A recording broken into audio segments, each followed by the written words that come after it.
نیک لوگوں کی صحبت اختیار کرو، کیونکہ ان سے ملنے سے اچائیوں کا درس ملتا ہے۔ خوشی اور غم اللہ کے فیصلے ہے، ان کے آنے جانے پر زیادہ غمگین نہ ہو۔ سب سے بہترین انسان وہ ہے جو دوسروں کے لیے وہی پسند کرے جو اپنے لیے پسند کرتا ہے۔ دوست وہ ہوتا ہے جو آپ کی غیر موجودگی میں بھی آپ کا خیال رکھے۔ جو لوگ تمہیں یاد نہیں رکھتے، ان کو یاد کرنے سے کوئی فائدہ نہیں۔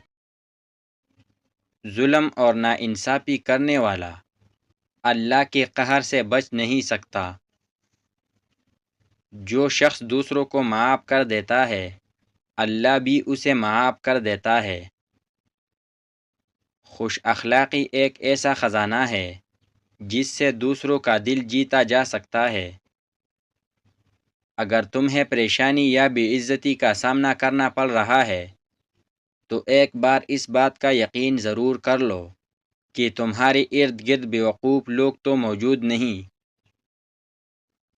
ہر کوئی تمہیں پسند نہیں کرے گا، کیونکہ یہی زندگی ہے۔ خطرات کا سامنا کیے بنا کبھی کوئی بڑا مقصد حاصل نہیں ہوتا۔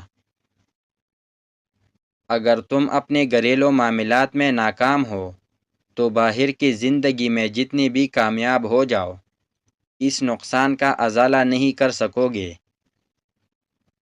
پچھتاوے کی آگ میں خود کو مت جلاؤ، کیونکہ کوئی شخص بھی مکمل نہیں ہے۔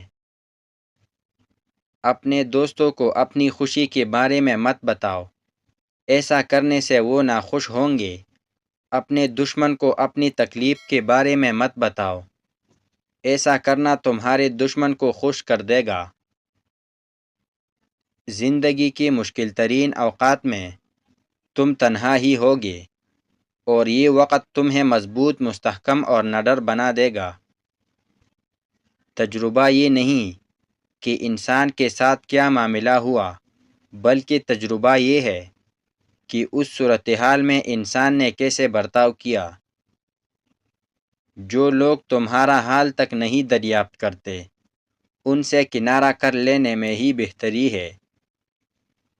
سستی اور کاہلی تمہارے عزائم کے حصول کے راہ میں رکاوٹ ہے۔ کچھ چیزیں تمہارے راستے میں ضرور آتی ہے، لیکن وہ تمہارے ساتھ رہنے کے لیے نہیں ہوتی۔ تم کوئی منفرد انسان نہیں ہو۔ تمہاری جگہ لینے کے لیے تم سا ہی کوئی اچھی فطرت والا انسان یقیناً موجود ہوتا ہے۔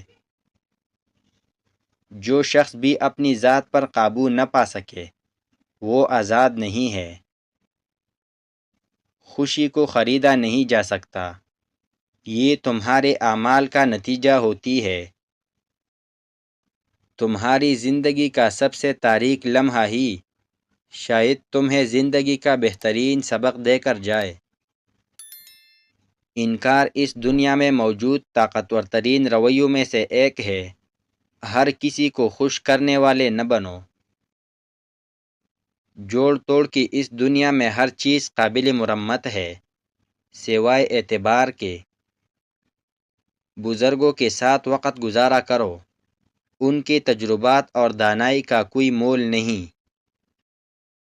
اپنی زندگی میں جذبات کے بجائے عقل کی حکمرانی کو فروغ دو، کیونکہ ہر غلط فیصلے کے پیچھے عقل کے بجائے جذبات کا غلبہ ہوتا ہے۔